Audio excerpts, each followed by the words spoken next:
They found the legendary Deathworld ship. Humanity was already there. Part 1. The stars outside the viewport were cold and silent. They always were.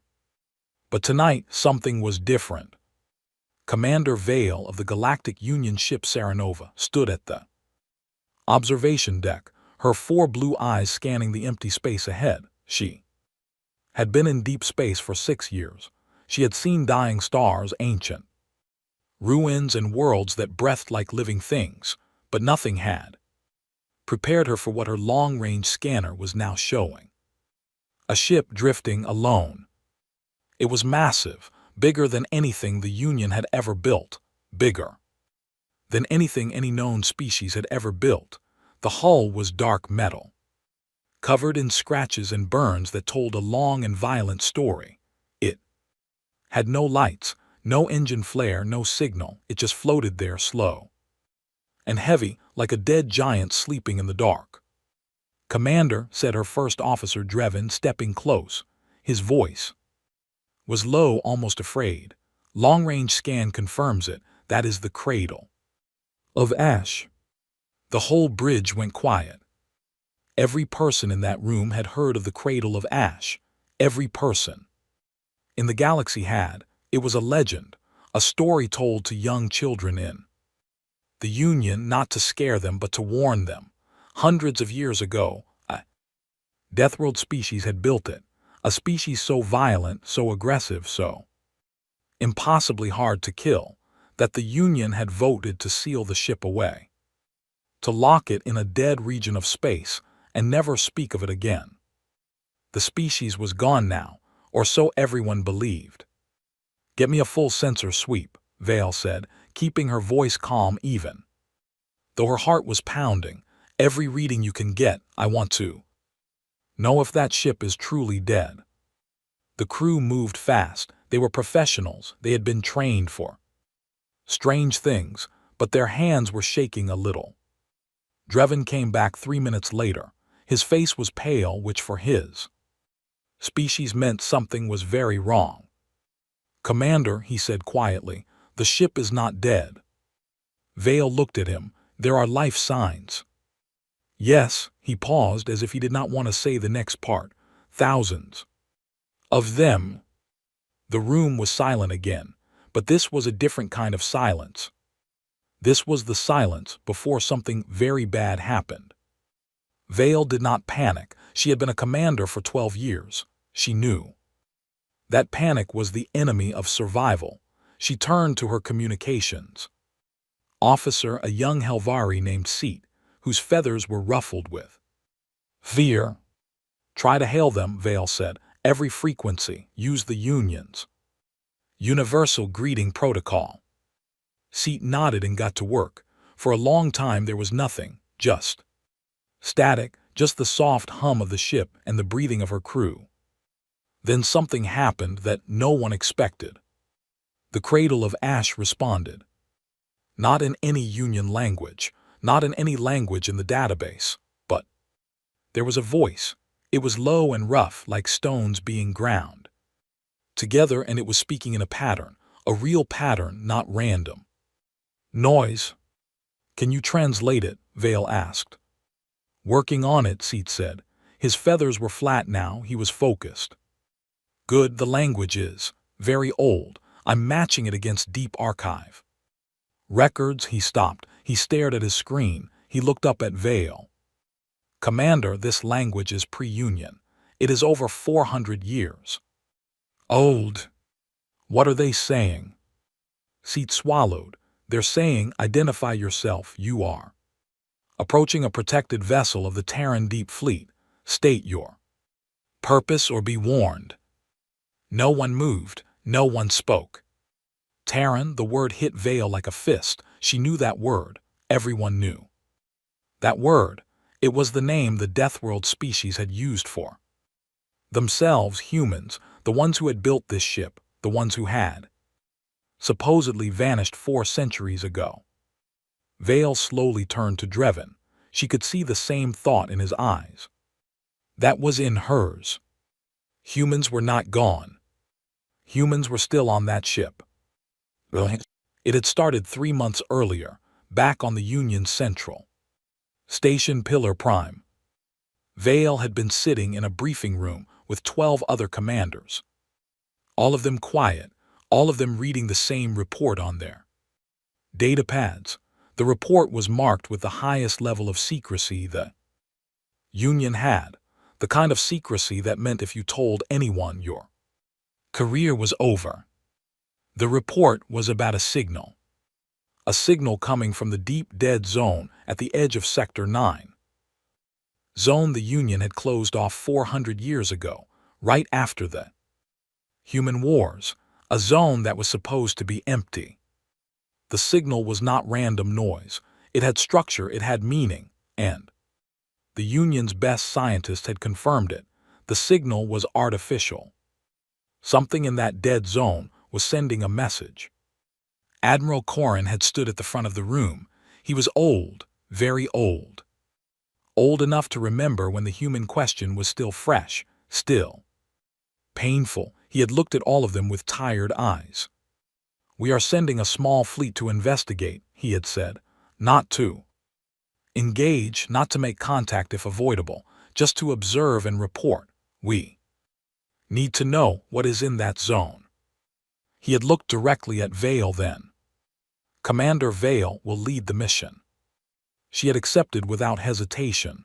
That was her way. You did not hesitate when the Admiral gave you a mission. You said yes, and then you went and you did it, and you tried not to think too hard about the parts that scared you. The part that scared her was the word human.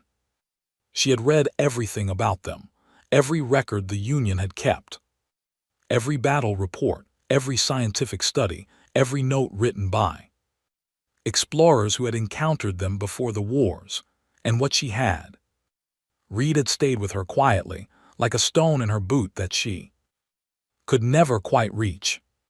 Humans came from a world called Earth.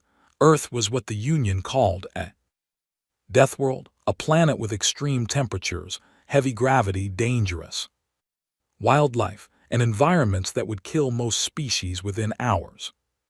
Species that evolved on death worlds were different, harder, tougher, more dangerous. But humans were not just tough, they were something else entirely. Every other death world species the Union had ever found was aggressive.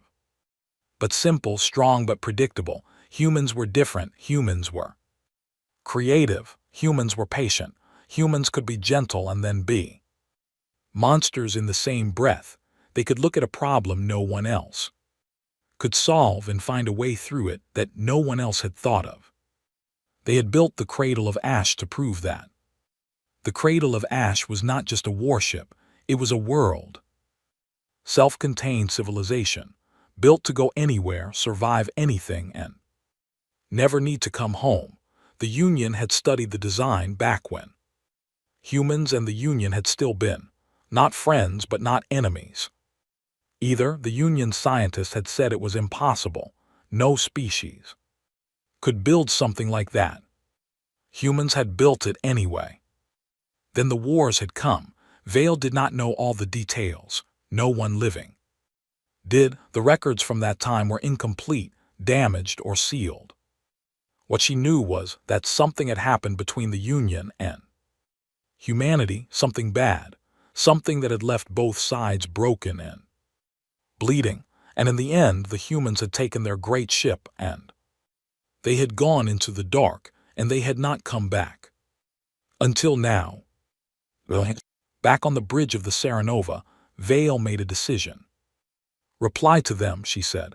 "Use their language if you can. Tell them we are from the Galactic Union. Tell them we are not here to fight. Tell them we want to talk." Seat translated her words as best he could and sent the message. They waited. The reply came faster this time. Seat listened to it. He translated it slowly, making sure he had it right. "They say, we know who you are. We have been watching you for 3 days. You may approach, but only the command ship, your escorts. Stay where they are. If they move, we will notice." 3 days. They had been watching for 3 days. Vale felt something. Cold moved through her. She had not known she was being watched. Her sensors had shown nothing, which meant whatever systems the humans had, they were far beyond anything in the Union's database. Drevin leaned close to her. "Commander, I recommend we pull back. This is beyond our mission parameters." "Our mission parameters say to investigate," Vale said quietly. "This is investigation. Going inside that ship alone is not investigation. It is walking into a den of unknown creatures and hoping they are friendly." Vale looked at him. "They could have fired on us already. They did not. They want to talk as much as we do, maybe more." She turned back to the view screen. The cradle of ash filled it now. Enormous and dark and real.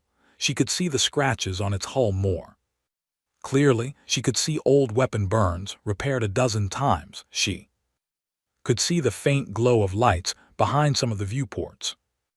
Deep inside that darkness, something lived, something that had survived 400 years alone in the dark. She wanted to know what that something was. "Tell the fleet to hold position," she said. "We are going in." As the Serenova moved slowly toward the massive ship, the bridge was quiet. The crew watched their screens. Some of them were afraid. Vale could tell she was afraid too, but fear was just information. It told you to be careful. It did not tell you to stop. The cradle of ash grew larger in the viewport, larger and larger, until it filled everything, until there was nothing else in the universe except that dark metal world waiting. A docking bay opened in its side. A light came on inside it, a soft, human kind of light. Vale took a slow breath. "Take us in," she said. The Serenova slipped into the bay like a small fish entering the belly of something ancient and enormous. The bay sealed behind them. Lights came on all around them, warm and yellow. Air cycled into the bay with a sound like the ship itself was breathing. And then the inner doors opened, and a human stepped through them. Vale had seen pictures, old ones, 400-year-old images from before the wars. She thought she knew what to expect. She did not.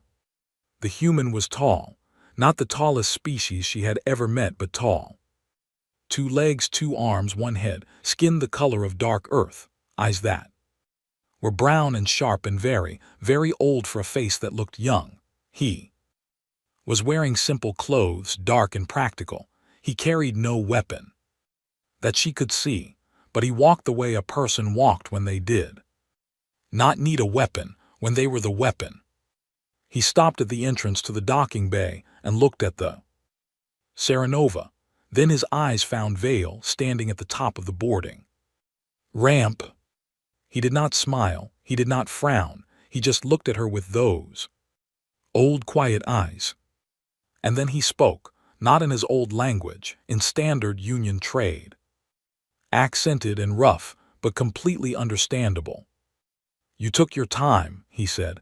"We sent that signal 8 months ago." Vale blinked. "You speak our language." "Some of us do." He tilted his head slightly. "I am Captain Jonas Reed. 3rd generation. Welcome to the cradle of ash." He paused. "We have been waiting a long time for someone to come." Vale walked down the ramp toward him. Her legs felt steady. Her heart did not. "Waiting for what?" she asked. He looked at her for a moment, and something moved behind those old eyes, something that might have been sadness or relief or both at once. "To go home," he said simply. The words landed in the quiet of the docking bay and stayed there. Vale did not know what to say. She had come expecting monsters or ruins or something dark and dangerous. She had not expected this. She had not expected a man who looked at her like she was the answer to a very old question. She had not expected humans who simply wanted to go home. Behind Jonas Reed, through the open inner doors, she could see people Real people, children running, adults talking, someone carrying a basket.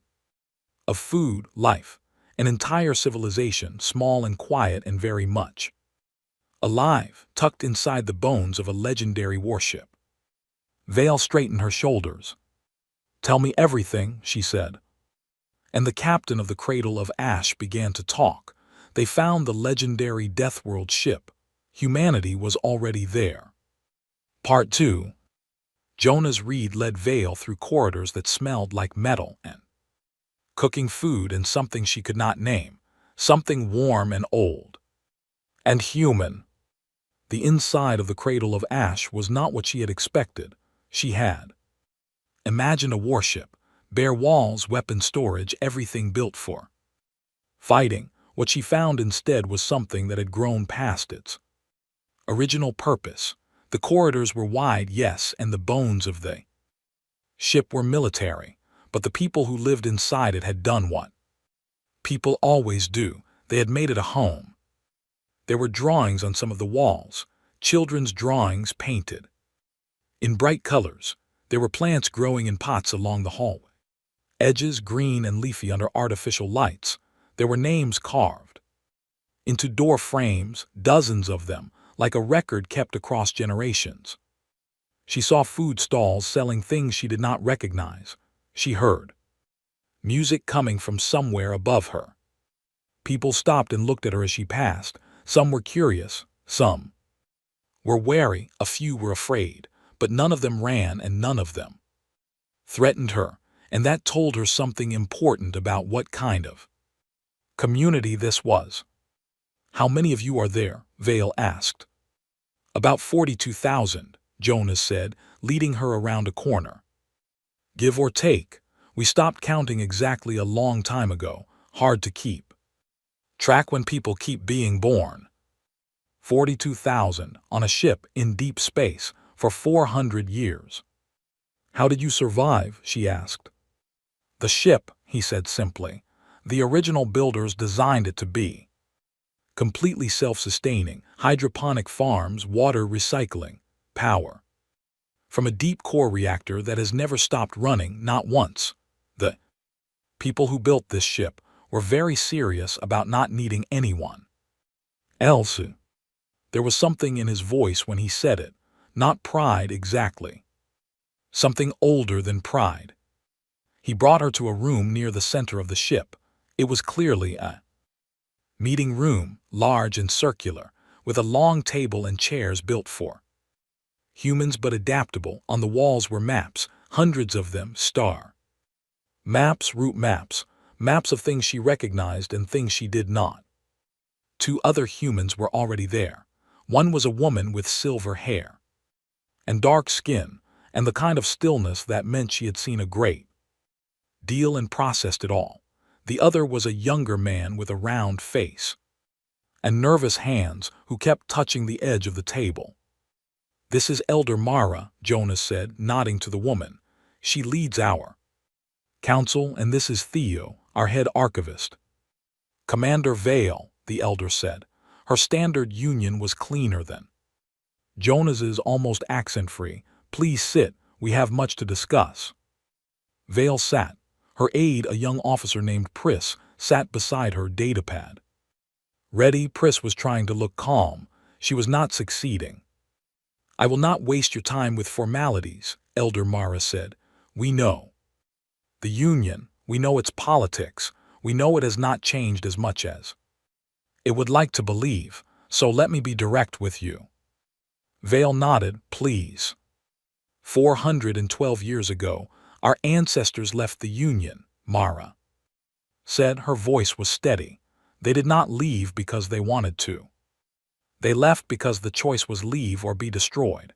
The Union was afraid of us, not without reason perhaps. We were difficult in those days, but we were not monsters."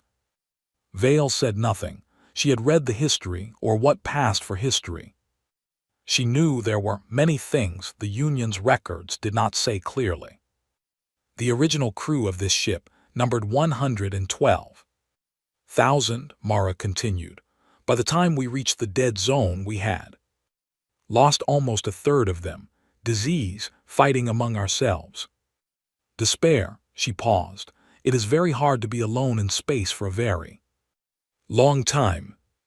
But you survived, Vale said. We adapted, Mara said.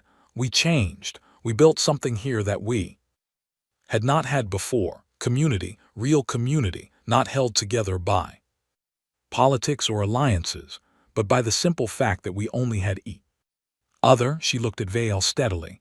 What we built here is worth something, we know that, but we are also tired. The archivist Theo spoke for the first time. His voice was younger, but his eyes had the same weight as the others.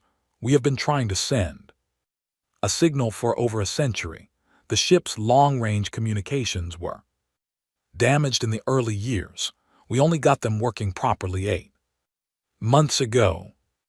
And you sent it to us, Vale said. We sent it everywhere, he said, but yes, we hoped the Union would hear it first. Why? Vale asked. There was a brief silence. Because, Jonas said, if someone else found us first and came to this ship with weapons, things would go very badly for them. Vale looked at him. She remembered that humans, even ones who wanted peace, had come from a death world. She remembered what the records said about human response to threats. She chose her next words carefully. Is that a warning? It is a fact, Jonas said. His voice was not cold, it was just honest. We have 42,000 people on this ship. Almost everyone here has grown up knowing that the outside universe is dangerous. They have been trained to protect themselves, and this ship since they were old enough to walk. If an enemy fleet found us first, they would not find a peaceful vessel of lost civilians. They would find 42,000 people who have had 400 years to think about how to defend this ship and nothing else to do. He held her gaze. We do not want war, we never did, but we are very good at it if it comes for us. Vale believed him. She also noticed that he had said this not to threaten her but to make clear to her what was at stake. He was telling her, handle this right, do not make this go wrong. What do you want from the Union? She asked. Mara answered. Recognition, she said. We want to be recognized as a people, not a threat, not an anomaly, a people with rights, with a home. We want to be able to return to Union space, to live on a planet again, to let our children grow up under open sky.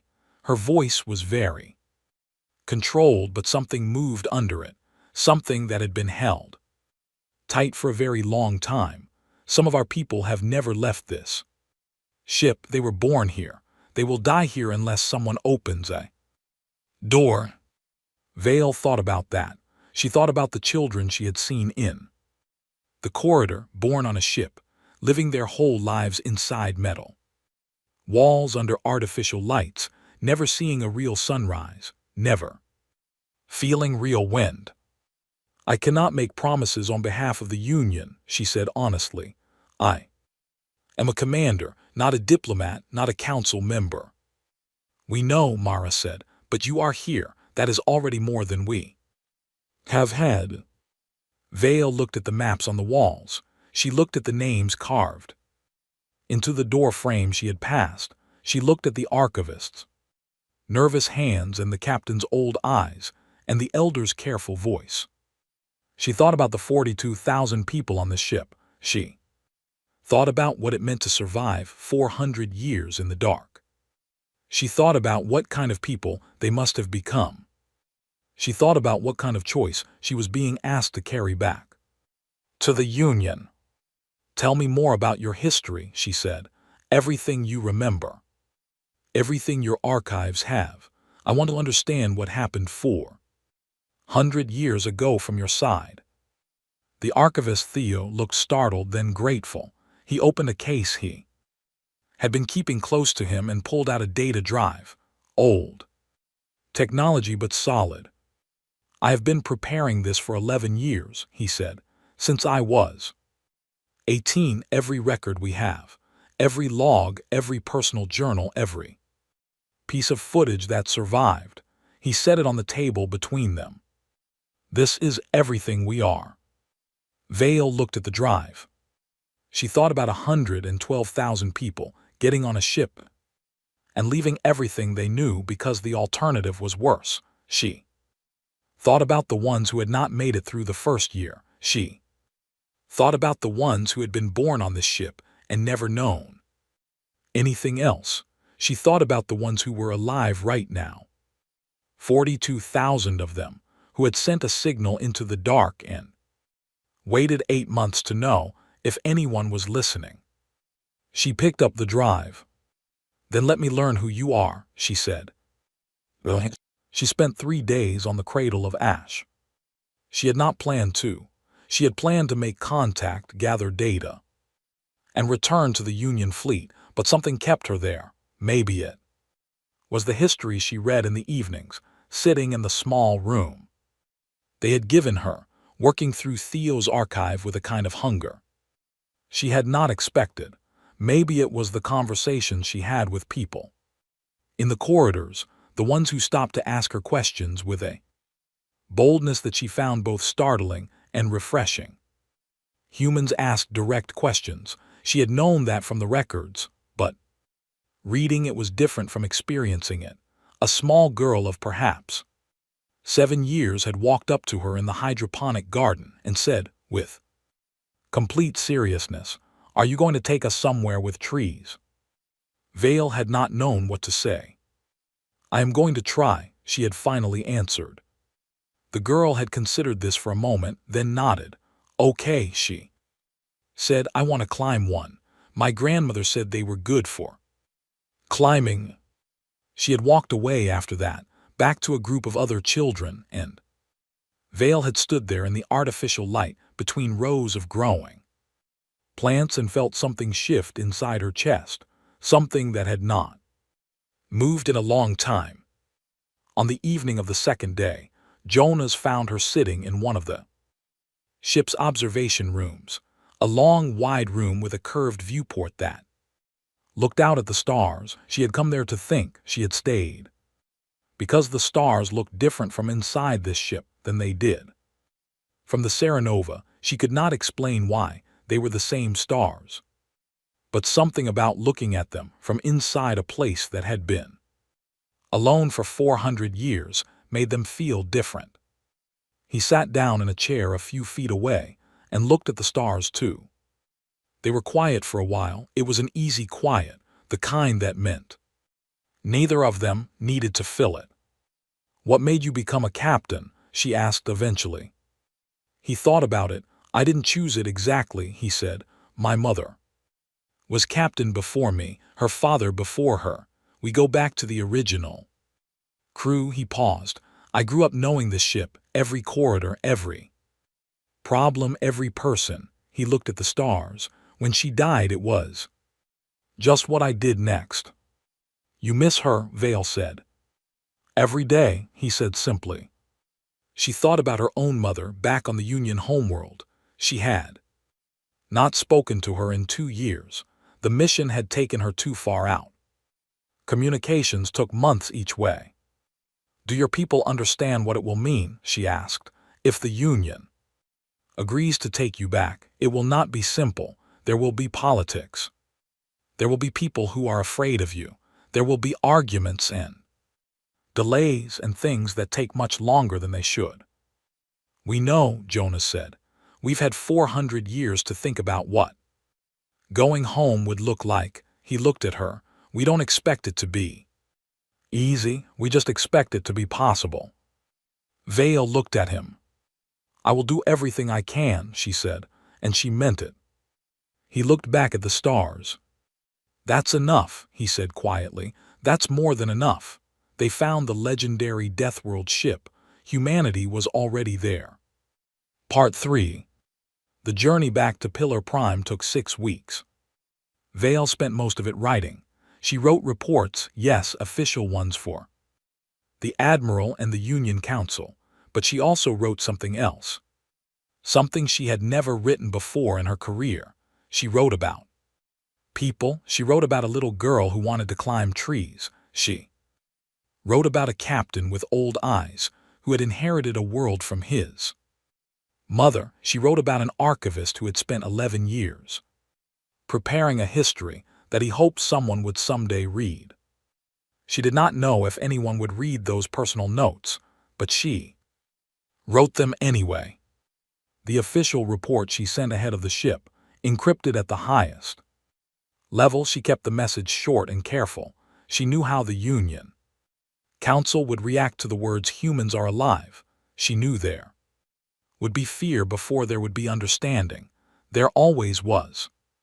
Admiral Corrin's reply came 4 days later. It was short too. Come directly to Pillar Prime. Speak to no one. She arrived to find 3 council members waiting for her, along with the admiral and a legal officer, and 2 diplomats who looked like they had not slept in days. They brought her into a sealed room and they talked for 11 hours straight.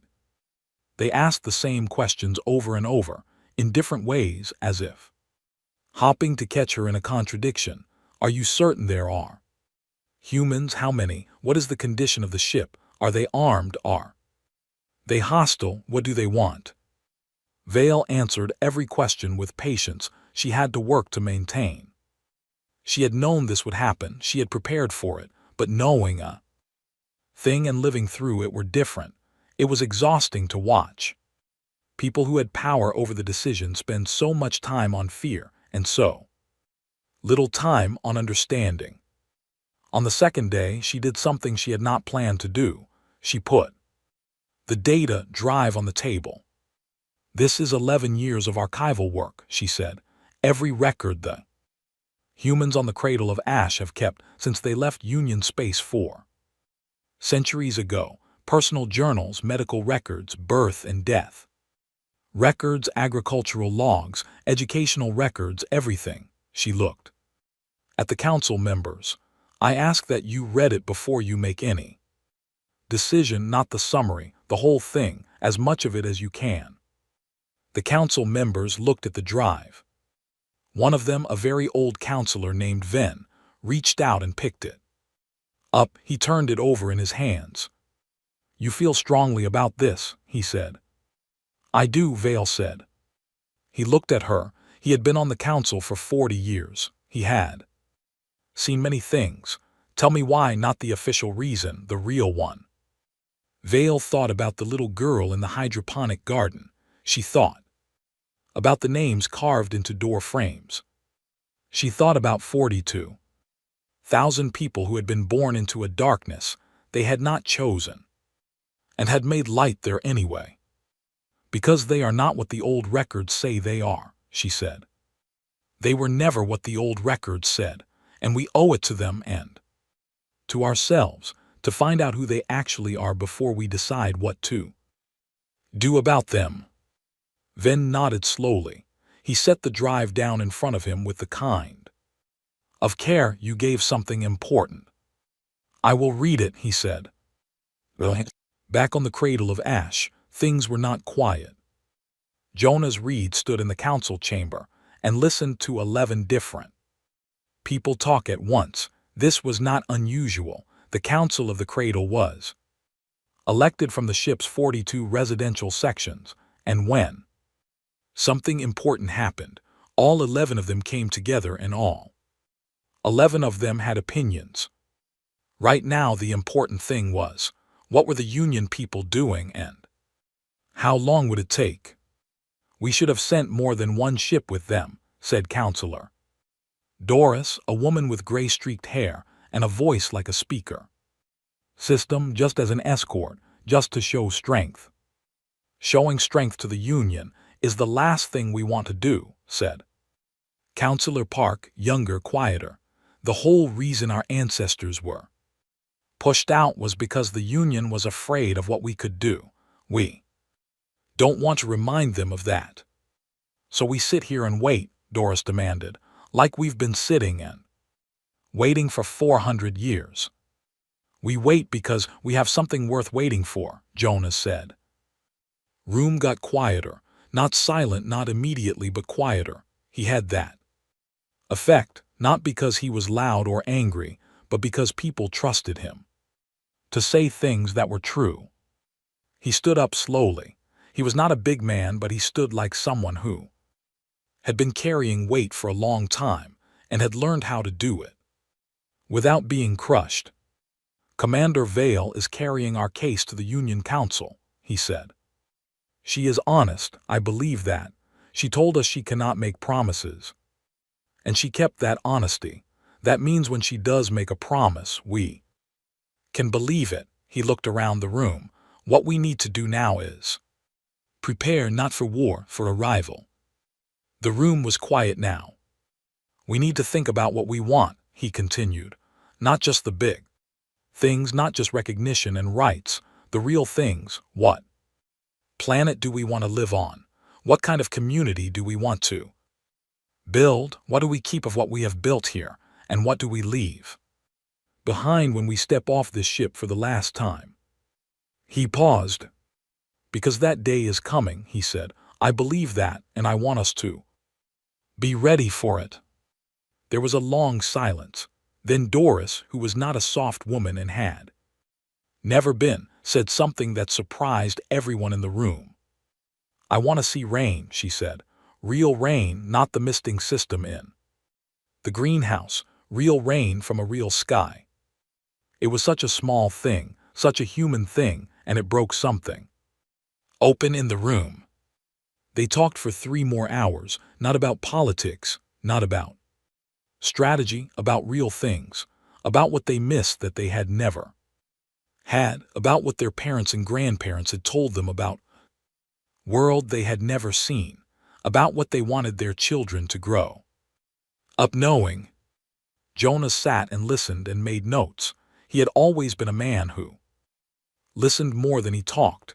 His mother had taught him that. She had told him that the most important thing a leader could do was make space for people to say the true things they were afraid to say.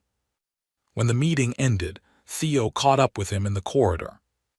"Do you really think it will happen?" Theo asked. He was 29 years old and had been born on the ship and had never known anything else. He had given his life's work to the hope that someday someone would read it and understand. Jonas looked at him. He thought about the commander's eyes when she had taken the data drive, the way she had held it, the way she had said she would do everything she could. "Yes," Jonas said, "I really think it will happen." Theo looked at him for a moment, searching his face. "Okay," he said finally, "okay," and he went back to his archive room and sat down and kept working because that was what Theo did. He kept the record, he kept the story alive. On Pillar Prime, Counselor Venn read for 2 days straight. He read the logs of the original captain, a woman named Commander Alicia Torres, who had written every night during the first year, when things were at their hardest, when people were dying and the ship was struggling, and she was trying to hold 100,000 people together with nothing but words and will. He read the medical records from the plague years, 3 separate outbreaks, each one a crisis that should have ended them and did not. He read the educational logs, the curriculum the humans had built for their children when it became clear they would be on the ship for generations, the careful thought they had put into what knowledge to pass on and how. He read the birth records. One entry stood out to him, written by a midwife 300 years ago, in the middle of the 3rd generation. "Born this morning, healthy girl, 7 pounds. Her name is Maria. She has never seen a star from outside. She does not know yet that she has never seen one. All she knows is that she is here and she is loved." Vin sat with that for a long time.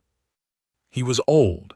He had spent his whole career dealing with politics, with strategy, with the kind of problems that had no good answers, only less bad ones. He had not expected a data drive from a legendary death world ship to make him feel like crying. He went to the admiral. "We are going to do this right," he said. It was not a question. Corin looked at him. You've read it. I've read it. Vin set the drive on the desk between them.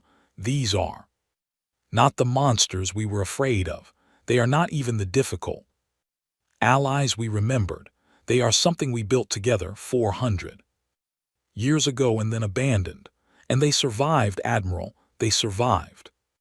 Because that is what humans do. He looked at the drive. We are going to bring them home.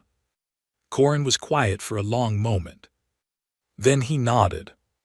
Then, he said, we need to send Commander Vale back with an answer. They found the legendary Deathworld ship. Humanity was already there. Part 4. Vale returned to the Cradle of Ash 7 weeks after she had left it.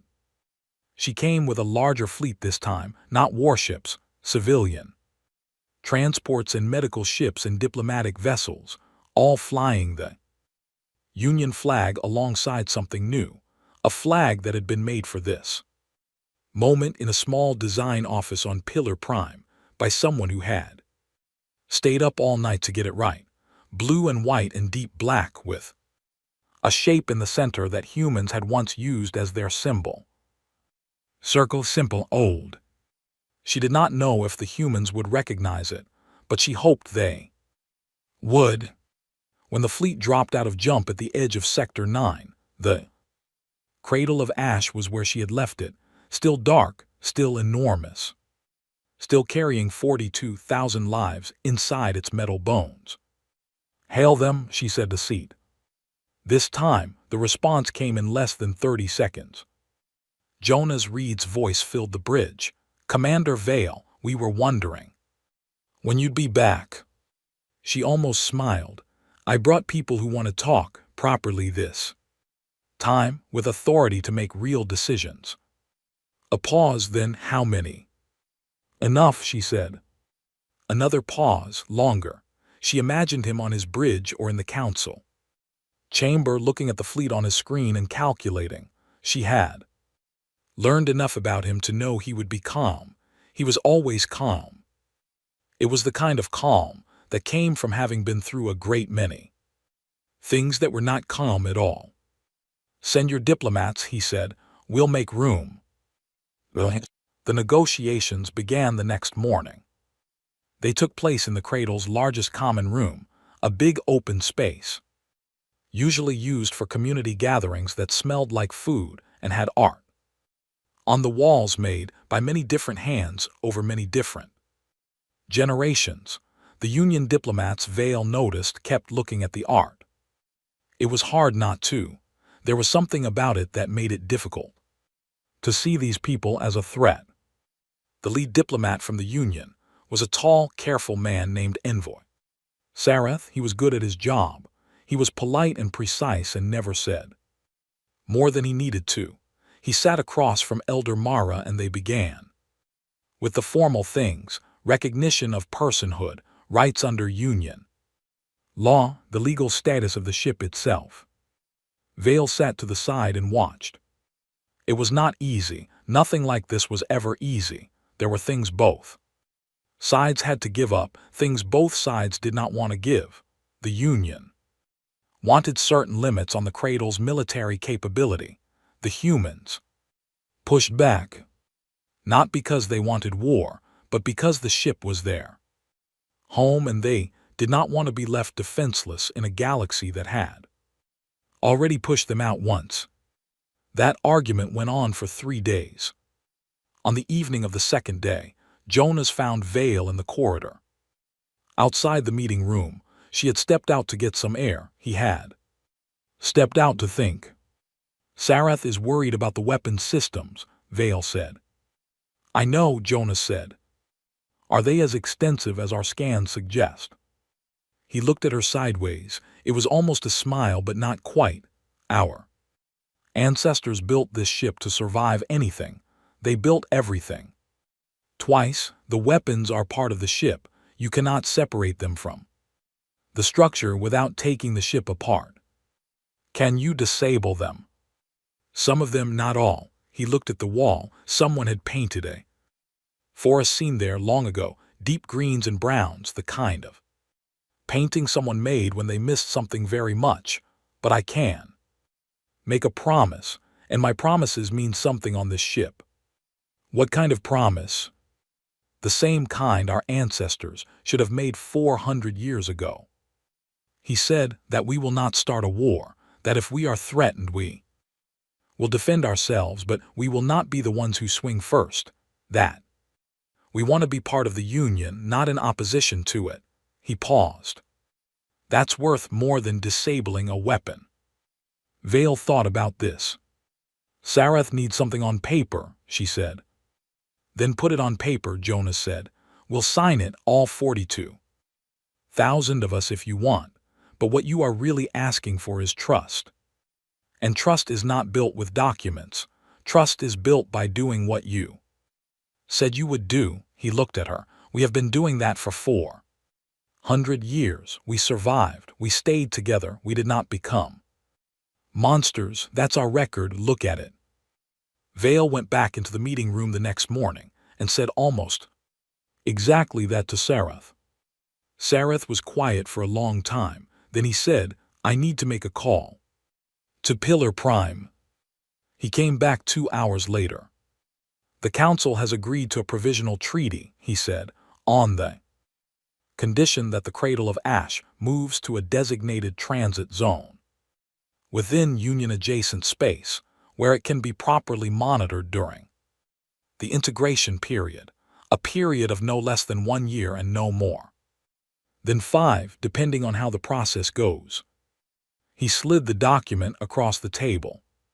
Mara read it. She read it a second time. She turned to Jonas. She turned to the other council members who had gathered in the room by this point, drawn by instinct or by someone quietly sending a message.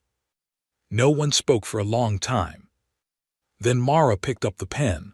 Her hand was not quite steady. It had been steady for as long as anyone in the room had known her, and it was not steady now. She signed. One by one the others signed too. Jonas was last. He held the pen for a moment before he put it to the page. He thought about his mother. He thought about her mother. He thought about Alicia Torres writing in her log every night during the first terrible year, keeping the record alive, because she believed someone would someday read it and understand. He signed. The room was very quiet. And then Doris, who had sat in the back of the room with her arms crossed for the last 3 days, said in her very loud voice, Does anyone else need to cry, or is it just me? Several people laughed. Several people cried. Several people did both at once. Vale, sitting against the wall with her datapad forgotten in her hands, felt something move through her that was not a Union feeling. It was not a professional feeling. It was the feeling of watching something that had been broken for a very long time begin, very slowly, to be put back together. The ship moved the next day.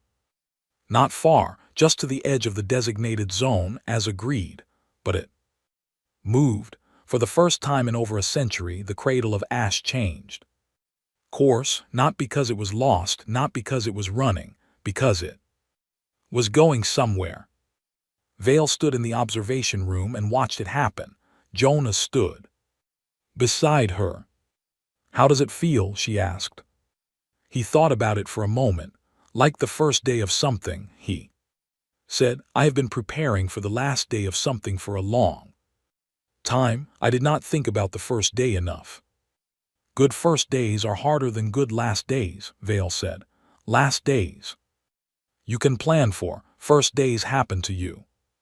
He considered that. My grandmother used to say something like that. She said the best moments are the ones that surprise you. Vale looked at the stars outside the viewport. She thought about how different they looked now from how they had looked when she had arrived at this ship 6 weeks ago. Same stars, everything else different. What happens to the ship, she asked, after when people start to leave? He was quiet for a moment. Some of them will want to stay, he said. This is home. For some people it will always be home. I think the ship Stays, he looked at the metal walls around him, the art, the carvings.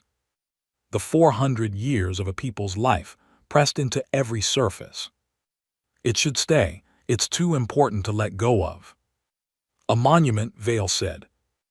A living one, he said, full of people who choose to live here because they want to, not because they have to.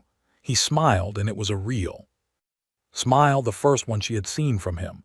It changed his face completely, made him look younger. My grandmother always said there was a difference between a prison and a home, even if they looked the same. From the outside, Vale looked at the cradle of ash around her. It does not look like a prison, she said. No, he agreed, not anymore. They found the legendary Deathworld ship. Humanity was already there. Part 5. The integration year was not quiet. It was never going to be quiet. Vale had known that. She had known it. From the moment she had watched the council sign that treaty and felt the relief and the fear mixed together in the room. Treaties were easy. Living up to them was the hard part. The trouble started in the Union's civilian media 3 weeks after the treaty was announced. Someone had leaked the existence of the cradle of ash, not the details, not the treaty, just the fact. Humans are alive. 42,000 of them, on a legendary Deathworld ship, coming back to Union space. The reaction was exactly what Vale had predicted and hoped would not happen. Fear, loud, public, irrational fear. Some Union citizens had never heard of humans. They were 400 years gone, after all. A historical footnote, if that, but others had heard the stories, the old ones, the ones that got worse with every telling. Humans had destroyed entire fleets. Humans could survive anything. Humans were savage and unpredictable, and the Union had been right to push them out. None of this was completely true. None of it was completely false. And that was the most dangerous kind of story, the kind with just enough truth in it to make the fear feel reasonable. On Pillar Prime, protests appeared outside the council building. They were small at first, then they were not. Vale was called back to Pillar Prime again.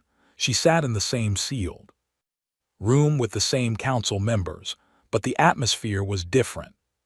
Now the careful consideration of before was gone. Now they were managing a problem. We need to slow down the process, one counselor said. We need to stop the process, said another. If we stop the process, Vale said very carefully, we break the treaty, and breaking the treaty with humans who have 42,000 trained defenders and a weapons system that your best scientists still cannot fully map is a decision you should think about very carefully. The room was quiet. I am not threatening anyone, she added. I am telling you what Jonas Reed himself told me. They do not want war. They have never wanted war. But they will defend themselves if they have to. And more importantly, if we break this treaty, we will have earned every bad thing they have ever thought about us. Ven, who had been listening from the corner, spoke up. She is right. He said, we made a promise. We should keep it. The counselor who had suggested stopping the process looked at him. You have read their files, Ven. You know what they are capable of. I have read their files, Ven agreed. I have read 40 years of a midwife's birth records. I have read the educational plans they built for a generation of children who had never seen a planet. I have read the grief counseling notes from after the plague years, 3 different plagues, and not one of them gave up.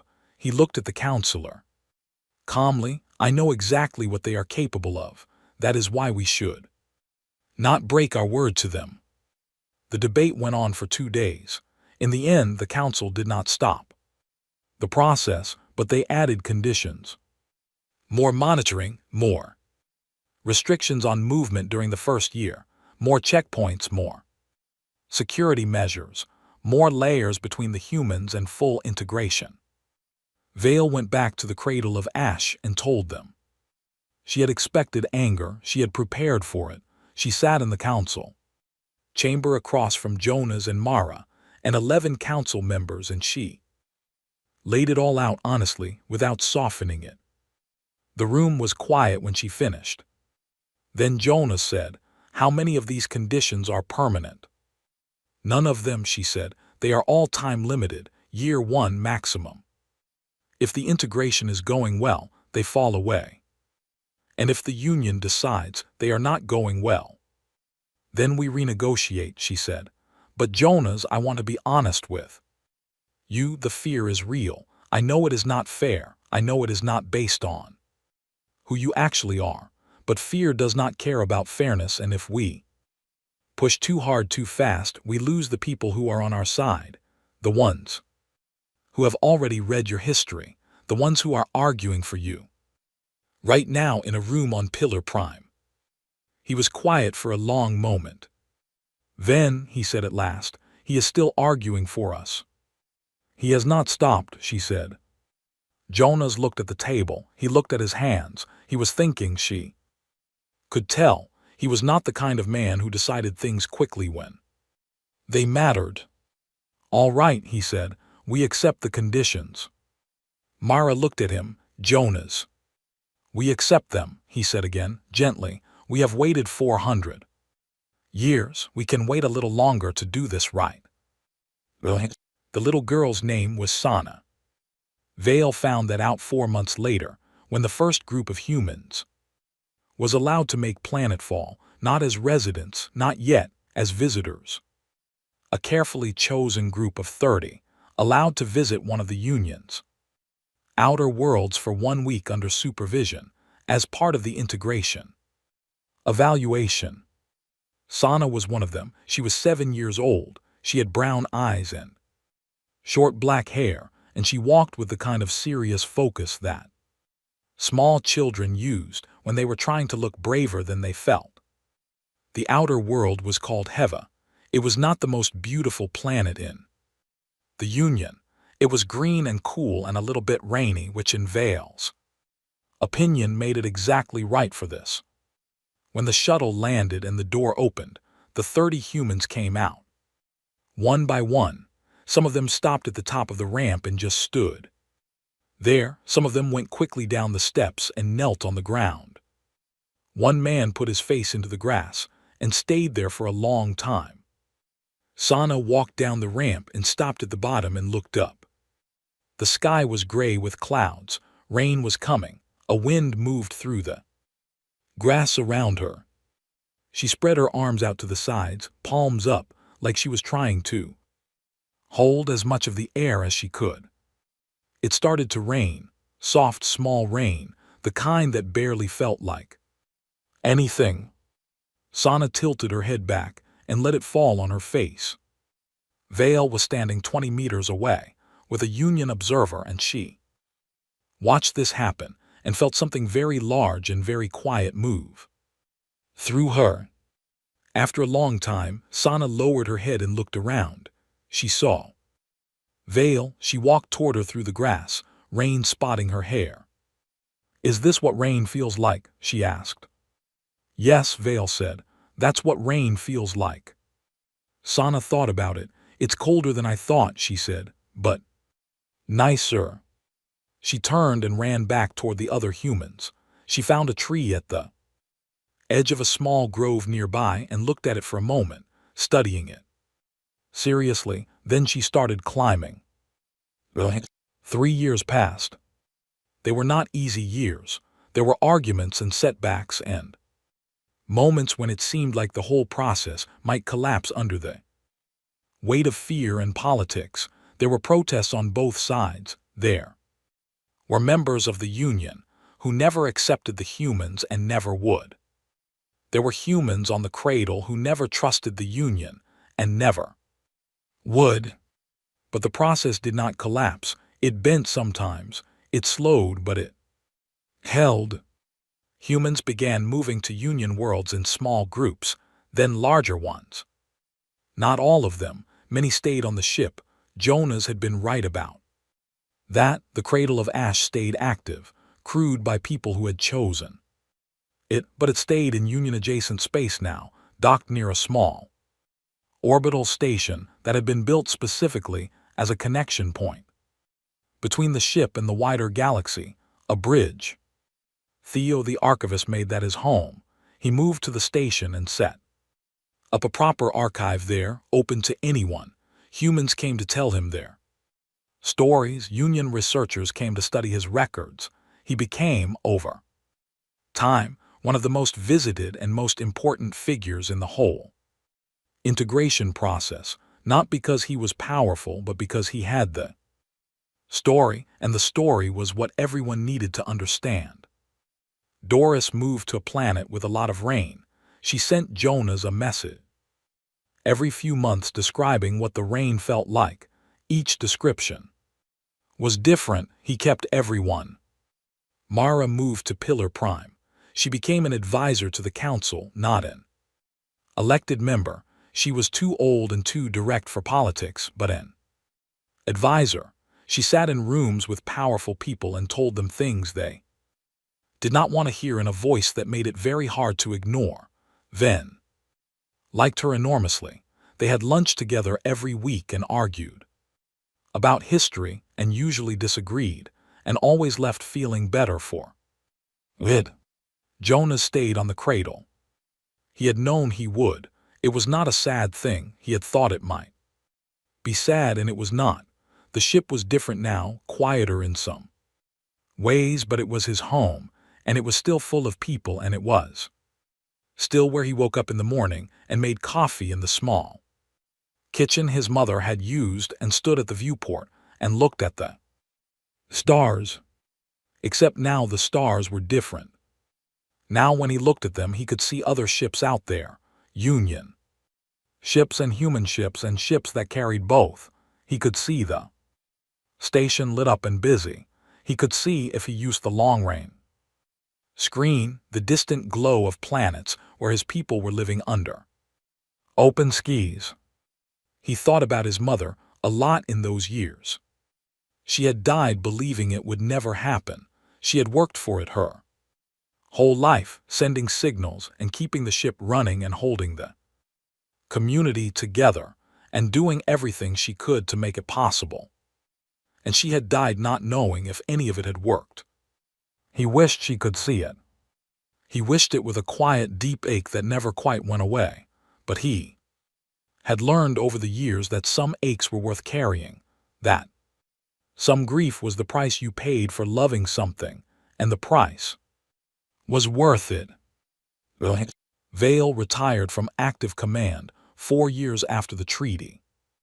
She had not planned to retire so soon, but something had changed in her during the years of the integration, and she found she did not want to be in deep space anymore. She wanted to be where things were happening, where people were building something.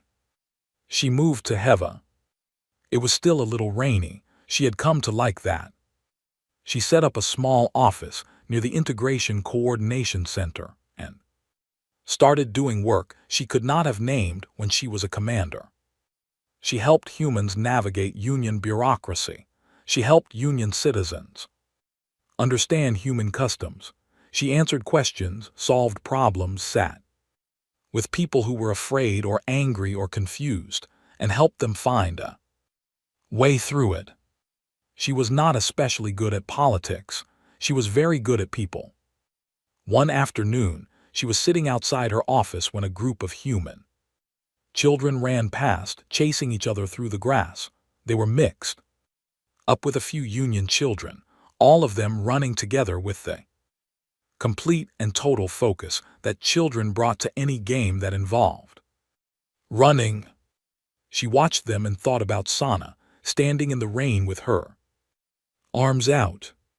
She did not know if Sana was in this group. She did not know where Sana was now. She was 10, maybe 11, old enough to be a different person than she had been. One of the running children, a small girl with short dark hair, stopped suddenly and pointed at something in the grass. The other children crowded around. Then very carefully the girl reached down and picked up a small creature, something like a large insect with bright wings, and held it up to the light. The other children went quiet looking at it. Then the girl opened her hands and the creature flew away, and all of them watched it go there. Faces turned up to follow it until it was too small to see. And then they ran again. Vale sat and watched them run and felt, very clearly and very simply, that something had been fixed, not perfectly, not forever. Nothing was ever fixed perfectly or forever. But something that had been broken for 400 years had been mended, one careful piece at a time, by people who had not given up. She thought about Jonas on his ship, drinking his morning coffee and looking at the stars. She thought about Ven, in his office on Pillar Prime, still reading. She thought about the little girl with her arms out in the rain.